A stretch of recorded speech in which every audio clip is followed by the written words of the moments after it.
Hi everyone, welcome and thanks for joining us for this presentation. My name is Paul Rothermel. I'm a senior attorney at Gardner Law. I lead our privacy and cybersecurity practice, and as you may know, Gardner Law is an FDA law firm, so our clients are primarily FDA regulated companies, so medical devices, pharmaceuticals, biologics, food, supplements, similar products. And my practice is focused on privacy and cybersecurity matters, so that includes privacy as assessments for products, privacy by design, privacy or data protection officer roles, etc. I'll have Theo introduce himself here. Hi, good morning, everyone, and thanks for attending. My name is Theo Thompson. I too am an attorney here at Gardner Law. I work with Paul in the privacy group. I also help out with quality and reg affairs. I have about 10 years experience working with FDA regulated industries, both in industry and now as an attorney here at Gardner Law. So happy to be here, and again, thanks for attending. Yeah, again, thanks everyone. And this is a topic that I find really interesting, and I'm sure is relevant to many of you. And that's data privacy and how does data transfer between the EU and the US. This has been a topic of contention for over a decade now. So we'll talk about how did we get here in 2023 and this EU data privacy framework, and as well go through how does that framework apply to businesses in the US, how can they take advantage of that, different requirements associated with that, and then the certification process. So we'll talk through all of those things, and then we'll get into some of the implications of this. So what things might you consider? Also, will it stick? So there's definitely some questions around whether this framework, after others have failed, whether this one will be successful and pass scrutiny, judicial scrutiny in the EU. And then we'll close with some questions if you have them. All right, so diving into the background, how did we get here in the first place? So as you no doubt know, before we even had GDPR, we've had the EU Data Privacy Directive. So we had law and regulation and guidance, in this case a directive that directed organizations that did business or had connection with the EU on how data transfer was restricted or limited. And really the driving force behind that is as companies collect information, organizations collect information in one country, country A, let's say, as that information is transferred into and used, accessed, even looked at in that country B, are the protections for that data still the same or at least equivalent to the protections in country A? So of course you can see how country A would be concerned with regulations and laws that would ensure that protection is maintained across those borders. So of course, General Data Protection Regulation, GDPR, as I'm sure all of you have heard of, at Article 44, it restricts transfer of personal data to third countries. So countries not in the European Union or economic area that do not guarantee, quote, adequate protection of personal data unless there's appropriate safeguards. So some of those safeguards you've no doubt heard of, standard contractual clauses, and there's other mechanisms as well. Under GDPR Article 45, the European Commission has the ability to determine a third country's legal framework and data protection functions are adequate.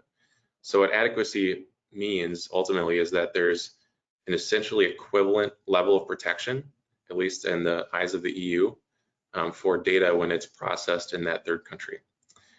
There's several countries that have been deemed adequate and are continued to be deemed adequate, so that list is here.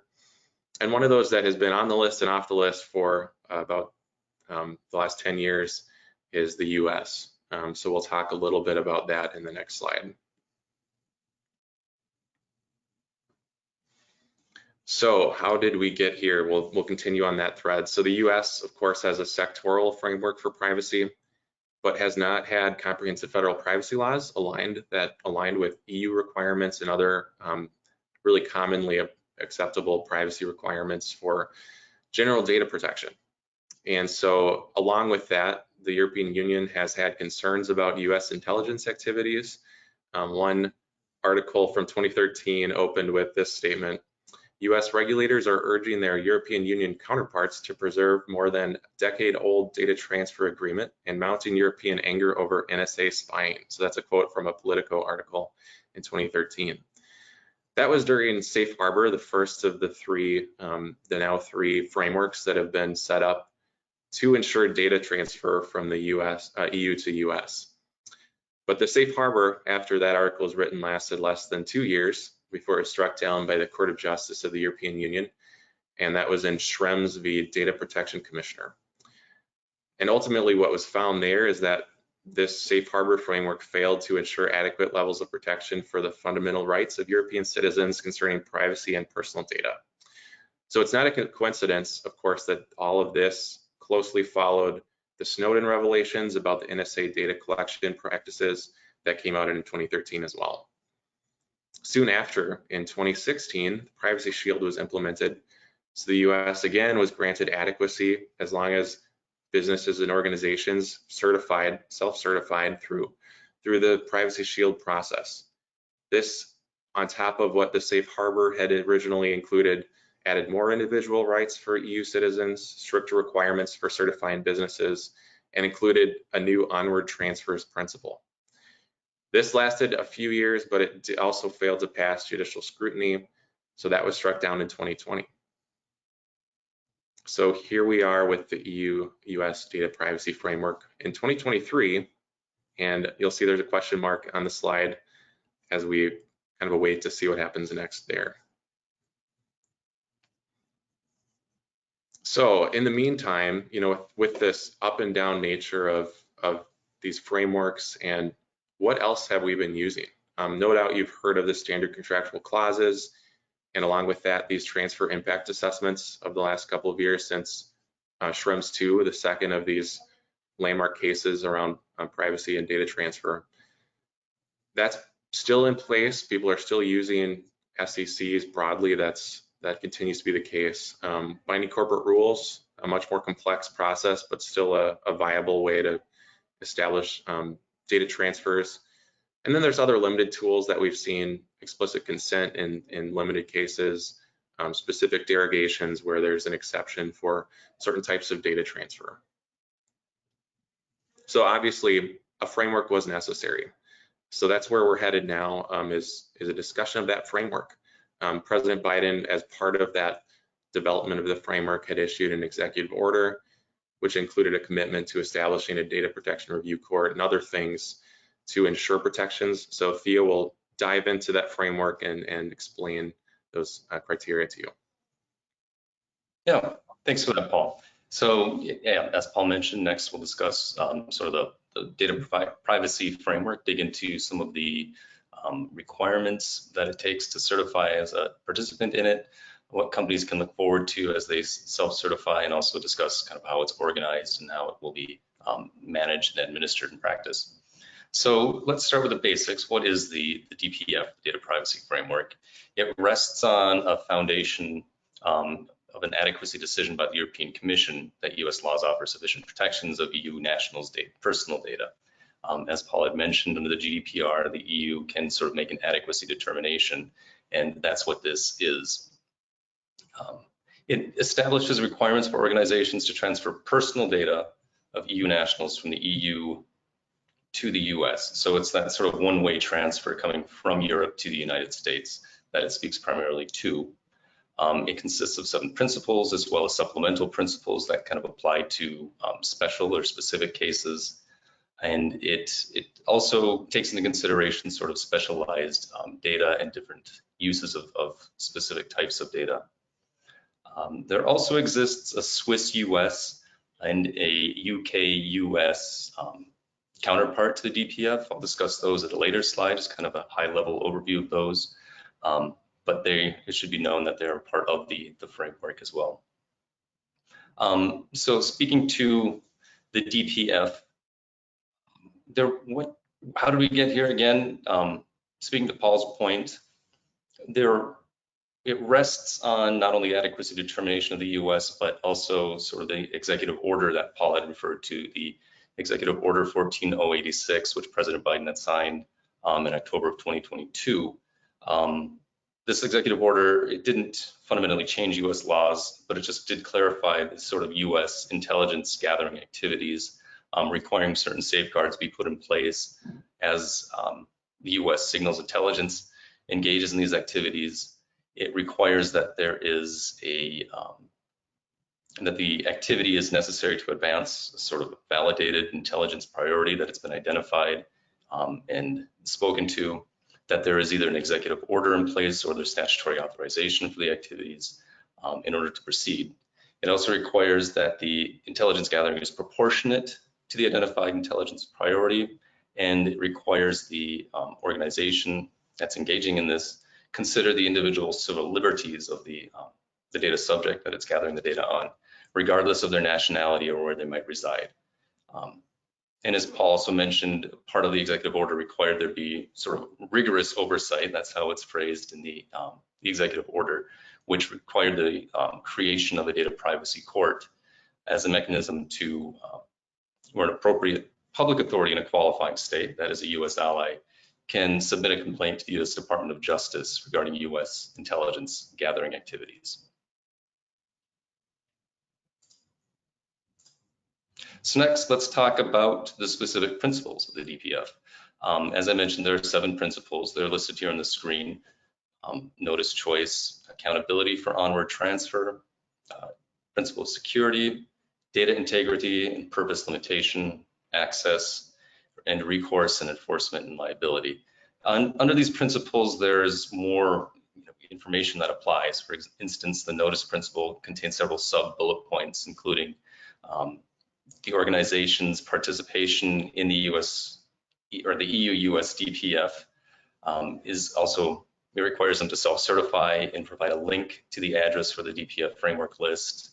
That link is administered by the International Trade Administration, and that is used to kind of verify that organization's participation on in the framework, excuse me. The company has to provide notice for the types of personal data they collect, who they're sharing that data with, what purpose they're using the data for. They have to provide information or notice to how to contact the organization with any inquiries. It also has to identify the parties that it discloses that information to. The element of choice requires the organization to allow the individuals they're collecting data on to opt out of having their personal information be either disclosed to third parties or to disclose whether it's being used for a purpose that's different from what it contains in their privacy policy. So if you want to sort of switch use of that data, you have to provide that notice and that to that data subject, and then that data subject has to either choose to opt in or opt out at that point. The principle of accountability for onward transfer applies to companies that are sharing data with third parties. It requires that these companies enter into a contract which speaks to the downstream data processor's use of that data, as well as sort of steps that they must take if the downstream party fails to live up to the obligations of the data principle framework, as well as steps for mediation in case they fall flat. Similarly, security requires organizations just to take steps to protect the data they have, protect it from loss, misuse, unauthorized access and disclosure, etc. Similarly, the data purpose or data integrity and purpose limitation requires that the person collecting the data, the organization collecting that data, limit it to what is necessary and relevant for their purposes. Access, you have to limit access to the data that you're collecting as an organization, making sure that only the people that should have access to it do. And finally, the recourse, enforcement, and liability is kind of as it sounds like. It requires that organization to have mechanisms in place for addressing any data subject's concern about the organization's use of their personal data.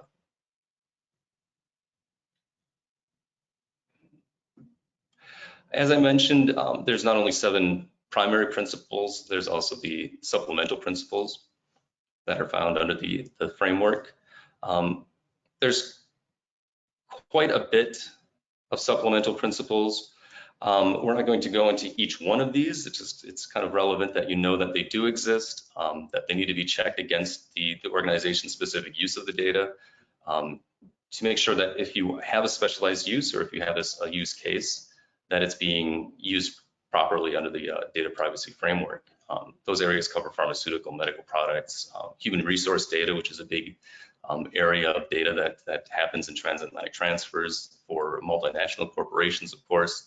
And then there's other specialty or specialized use cases, such as the requirement of the contract between a downstream processor, as well as the the requirement that there's no secondary liability for any downstream transfer as well.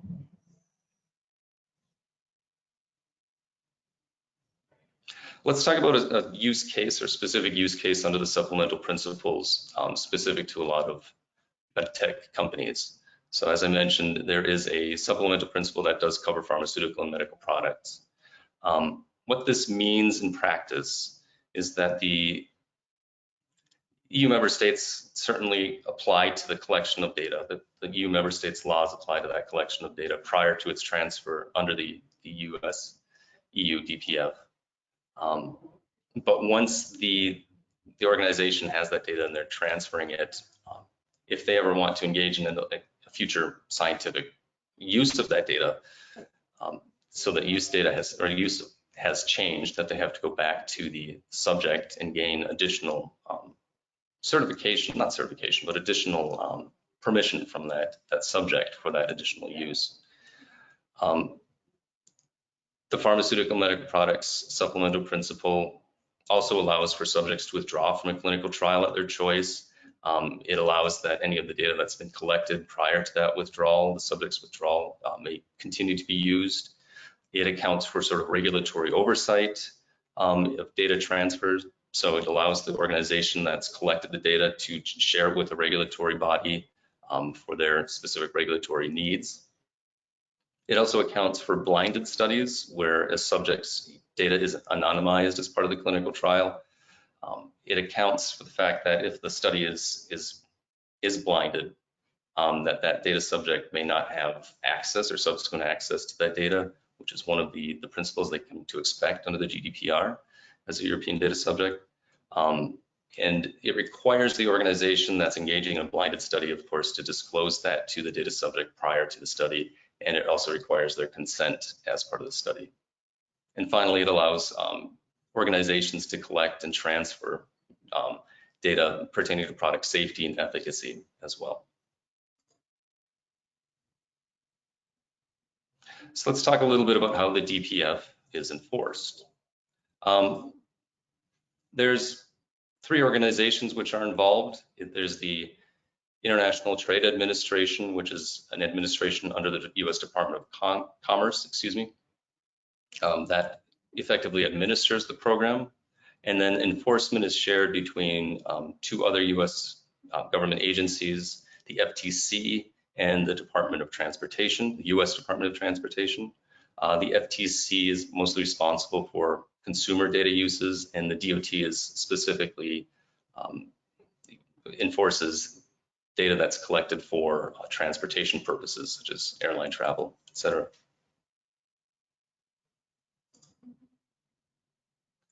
So how does a company join the EU-U.S. DPF? Well, you self-certify at this point as an organization. So you apply through a website, the Data Privacy Framework.gov website that's administered by the ITA.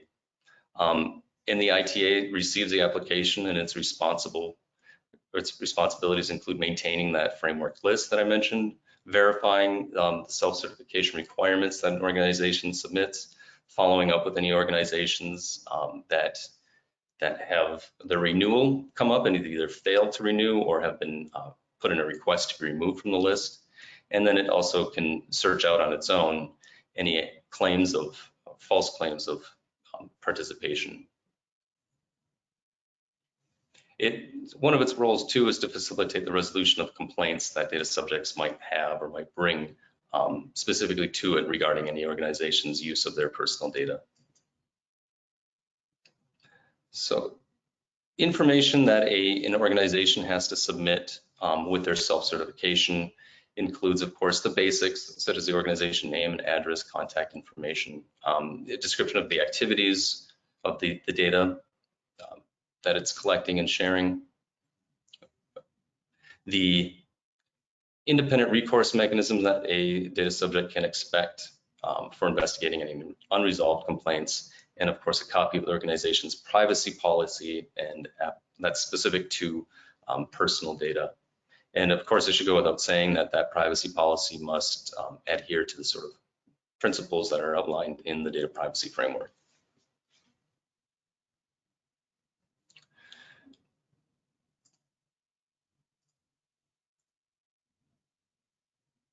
The self-certification requirements, as I mentioned, the enforcement of the DPF is broken out between two primary bodies, the FCC or FTC and the U.S. Department of Transportation.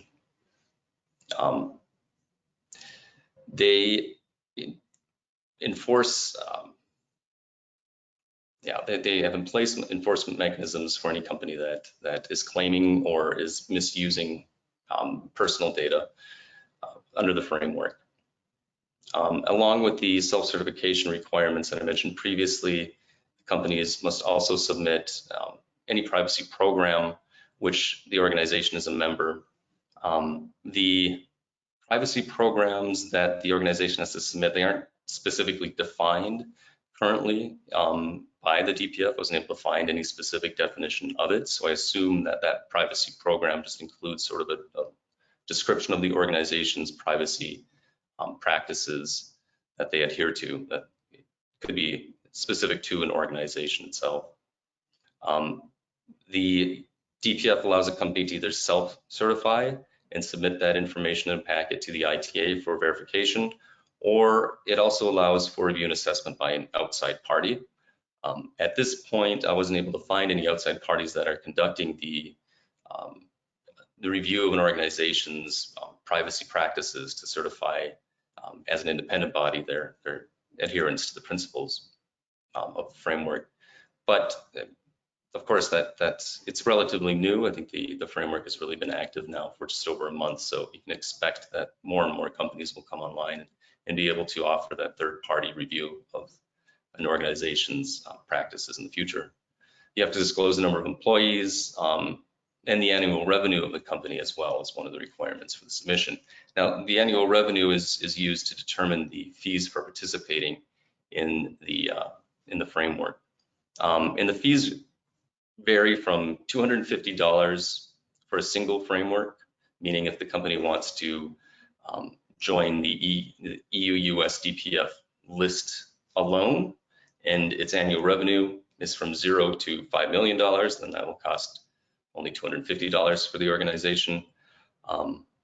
Otherwise, if the organization also wants to join this U.S.-Swiss data privacy framework component of the EU-U.S.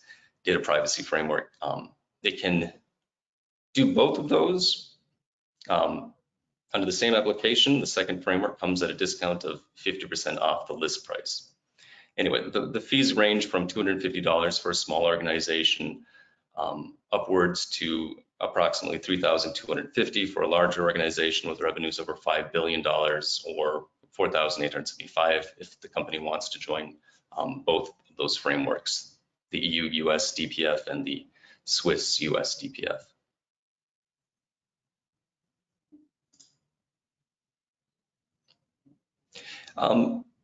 As I mentioned at the outset, and as I've kind of discussed as we've gone through the slides, there are other related data protection frameworks that are kind of under the overall heading of the EU-U.S. DPF, and those are the Swiss-U.S. Privacy Shield framework, which has turned into the Swiss-U.S. Data Privacy Framework Principles, as well as the UK extension to the EU-U.S. DPF. The Swiss framework is up and running. That has been approved by the Swiss Parliament and federal government. But as of last check, the most recent information I was able to find, the UK extension exists in principle. It's been sort of laid out, and it's been under review by the UK government, but it has not yet been approved or adopted officially by the UK. But there's no reason to believe at this point that it'll be structurally much different or any different than what we've seen already from the EU-U.S. DPF. And as I mentioned, if an organization has already certified adherence to the US EU DPF, they can add certification to the Swiss US DPF for 50% off the list price. So buy one, get one 50% off.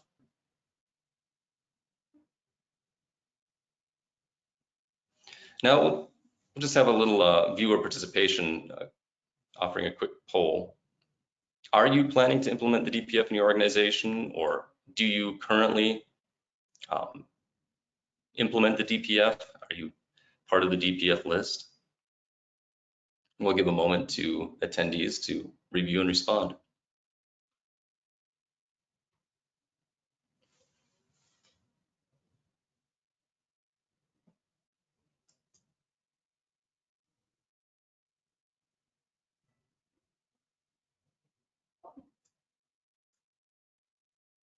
While we're collecting those responses, I wanted to just chime in and add, I think Theo did a really nice job laying out all of the requirements. And one thing I just want to highlight, especially that he mentioned, is this is, more than just a paper exercise. Certifying to the DPF, there's plenty of opportunity and risk in that. So if you do find yourself wanting to certify, make sure that your practices as well as your policy and paper is in alignment with those principles that he mentioned. Like the GDPR, this is something that's substantive, so there's a lot of work that goes into developing a program, a framework within the organization that that can be certified to meet those requirements.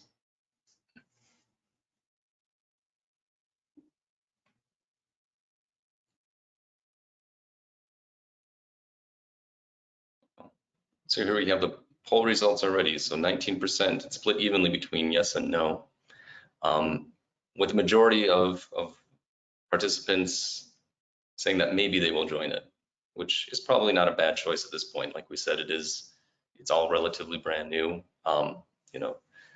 However, there's reason to believe that this one might have legs, that there's some good reason to at least consider it and be watching it and see how it develops at this point, for sure.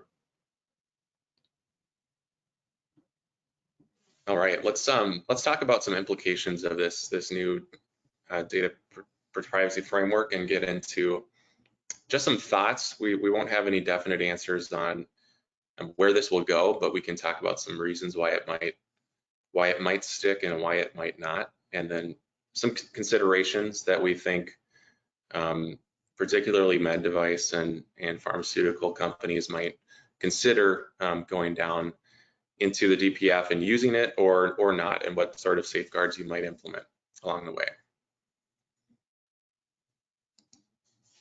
All right, next slide here. So will it stick? Let's start with the pro side of this. What might cause this framework to stick around? Ultimately, for the framework to be successful and last through inevitable legal challenge, we know that there's been already a declaration by activists that they will challenge this framework as the others, and that they view it as insufficient. So let's talk about what might lead to that challenge failing and that this framework remains intact. So Executive Order 14086, as Theo mentioned, is really what undergirds the framework, critical to the success of any sort of viability of the framework. So a main concern, as I mentioned at the beginning, that led to the challenges and has ultimately led to where we are today, is that the US has a very, at least in the eyes of the EU, a very broad data collection arm in its national security agency and other intelligence gathering, and that has led to too much data collection. So Executive Order 14086 is designed to curtail that to an extent to focus it and make sure that data collection is proportionate. That's the goal of that executive order. So if that's enough, if the EU has decided that's enough, then that would be helpful in making the case that this is a adequate protection. Another part that's really critical in the executive order is this judicial review process from the Data Protection Review Court. So that'll be established under the Department of Justice. So if that's sufficient, we'd also find potentially that maybe this framework lasts the test. As we noted previously, judicial redress was found lacking in both Schrems 1 and 2. The court was not happy with the amount of judicial redress available to subjects when they felt that their data was collected. And also, so ultimately that is a potential protection that's new, and that might be sufficient. The new oversight, as Theo mentioned too, the rigorous oversight, if you will, of signals intelligence activities, if that manages to address the concerns with the US data processing regime, that might be enough too. So there's some hope that that could be enough to convince the Court of Justice that this time it's enough. Beyond that, there's certainly a need for data transfer to continue. The US and the EU have ties that are much deeper than these laws, and data transfer will inevitably continue as long as that trade relationship, those business relationships remain. So that's a must. And so will this framework be what supports that, or will we be back to the burdensome standard contractual clauses, et cetera, for the foreseeable future? So I think those are some arguments in favor of it sticking, but we'll see on that. On the next slide, we'll talk about some reasons it might not stick. There certainly are other reasons beyond this, but it's possible that the EU says, well, the Court of Justice should say, well, we have an executive order. Those are administrative. They do not necessarily reflect permanent changes in law or semi-permanent changes in law like a legislative action would. So we're not convinced that this is going to stick. Maybe they would view those limits on surveillance and signals intelligence collection activities that the US has implemented through this executive order just aren't sufficient. They might say, well, you still have bulk collection of data, and even though you've put some safeguards to limit that, those aren't sufficient. They might view it that way. Again, and Schrems 2 was based in part, the decision there was based in part on a perceived lack of rights actionable in the courts against US authorities.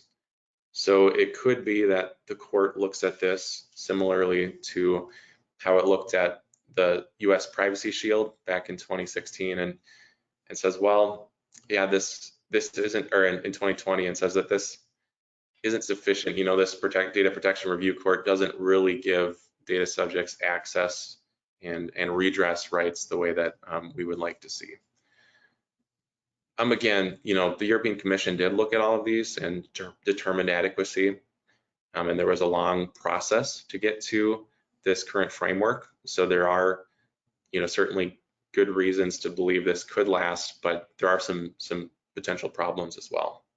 And I think just that you have to note that there have been 2 prior data privacy frameworks struck down by the Court of Justice, and really US federal privacy law hasn't changed very much since Schrems 2.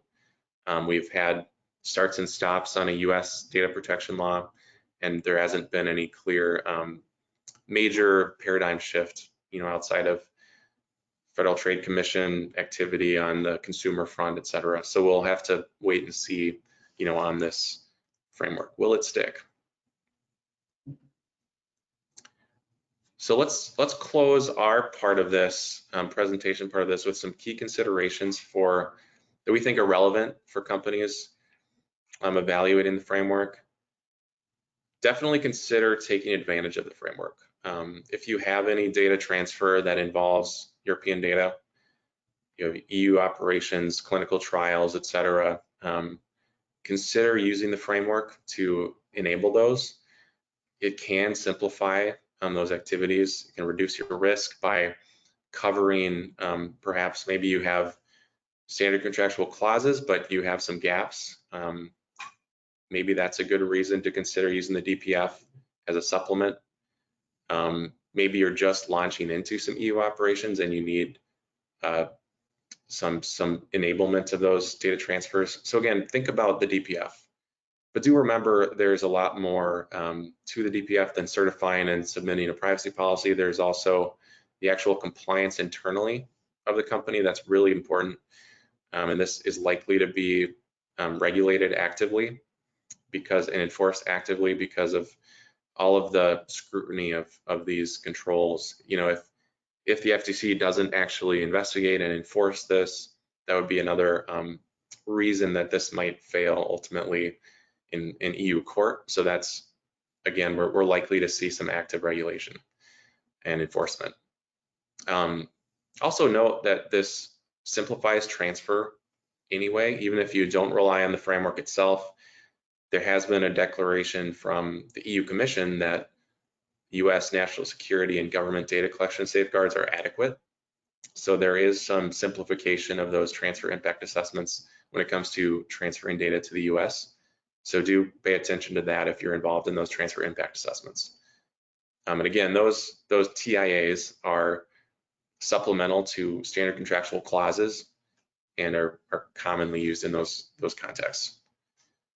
Also, plan for contingencies. So as Theo mentioned, and as we've just talked about in the last couple slides, there's definitely a possibility, maybe even a probability of maybe it's 60-40, who knows what the exact number is, but it is possible that this DPF is struck down and we don't know the timing of when that would happen. So be prepared in case that does occur. Will you be able to continue business operations, or will you be scrambling for standard contractual clauses and other mechanisms to transfer data? So be prepared for that possibility. And then also, you know, if you are involved already in implementing standard contractual clauses and maybe you have binding corporate rules or other mechanisms, those still are options. Those are still viable. So you could continue using those. And if you're a company that's really concerned with the possibility of this framework collapsing, you'll be dependent on those tools in the long run. So continue to use those. Generally, that's what we've been recommending. But if there may be considerations around that are worth looking into further. Another thing to think about here, before we jump to questions, is what will your partners, what will your customers accept? So if you have aligned with the framework, certainly there's that's currently law, that's currently adequate. But you may have partners who want assurances that when or if that does fall apart, that there's still support for that transfer. So maybe you will still have partners who ask for assurances like standard contractual clauses or other tools as well. So keep that in mind. What will your partners, and maybe you operate clinical trials in Europe, what will those sites ask from you? Will they still ask for SCCs? And be prepared for those things. There could be other requirements beyond the simple legal requirements that are placed on you. And a last thing to remember, GDPR still applies to companies that are subject to GDPR. So even though you might go to the framework and certify, you might go through the principles and process data in accordance with those principles, if your company is subject directly to GDPR, as whether that's extraterritorial application to a US company, or if that's application to your company based in Europe with established ties in Europe, you still have GDPR to reckon with, so you'll need to deal with that as well as this. The DPF is a data transfer mechanism, it's not GDPR compliance. So those are both independently things that you'll need to deal with.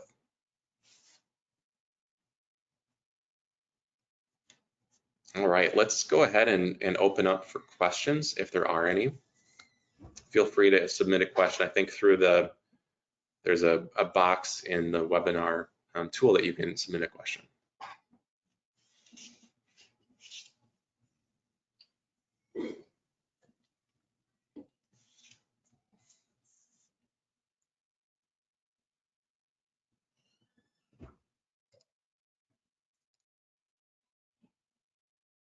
I don't see any questions so far. We'll wait just a minute, but while we wait, just one thing I just want to note, we've certainly seen a lot of issues with data transfer, especially around things like clinical trials.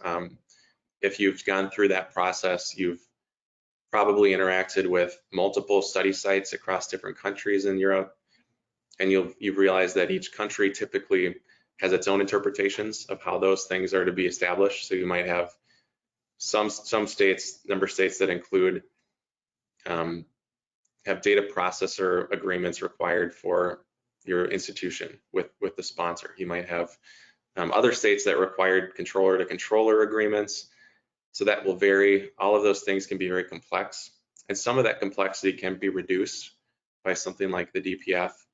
But again, there are some contingencies that might need to be in place to address that. But certainly we hope to see these kinds of frameworks last so that you can have that kind of certainty. But those are the kinds of things we're seeing a lot of, and it looks like we have some questions coming in here. All right, so question one here, for the special principles, can clinical data collected in Europe be shared with a university in US for deep learning algorithm research? That's a deep question, no pun intended. So, certainly there are some situations where clinical data can be shared further for research purposes, but that's so specific to particular circumstances, to the informed consent that's been used, the kind of data transfer requirements, the identifiability of the data. But that is a good question. Theo, I don't know if you have anything else to add, but this. Yeah, I mean, as you're alluding to it depends on what the original disclosure was to the clinical trial subject, whether that was made in the original informed consent, whether they consented to it. And of course, if they did not, and it's additional use of that data, then you'd have to go back to that data subject and get their consent again. So the data principles, the supplemental principles kind of speak to it from that high level, that any additional use or additional research that you plan to do with subjects' data would require additional consent, but it does allow you at least to use it, provided that that consent has been obtained. Yeah, certainly remember that GDPR continues to apply to data that's subject to GDPR. So that the data privacy framework adds some protections to ensure data transfers. But if the data is still personal data under GDPR and the company processing that data is subject to GDPR directly, that results in perhaps a different analysis or further analysis on that front. Question two here, we have, when you mention simplified TIAs, transfer impact assessments, does that also apply theoretically to TIAs related to the standard contractual clauses? Perhaps mentioning the DPF versus specifics around the Cloud Act, et cetera. So again, on the one hand, TIAs are meant to be specific to each data transfer. So the type of data transferred, how it's transferred, mechanisms, controls, encryption, all those things. But yes, so the concept of relying on the DPF to enable data to be transferred and looking at the impact assessments, what that helps with is looking at the legal framework of the US and the operation of the data protection court and so on. Those parts of it support an argument that US has sufficient privacy laws and safeguards to mitigate things like FISA 702 and those other issues that have come up in these TIAs frequently. So that's what this will help with.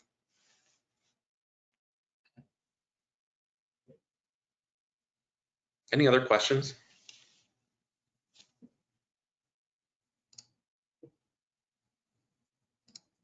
All right, I think we just have the two. So we can certainly wrap this up a little bit early, and thank you all for coming. We really appreciate your time and hope that this was beneficial to you. If you have any questions following this, feel free to reach out to either Theo or I directly. We have our emails in the presentation. And also, certainly if you missed a part of this, catch the recording. we'll be posting that to our website soon. Otherwise, have a great afternoon, and we really appreciate your time. Thanks, everyone. Bye-bye.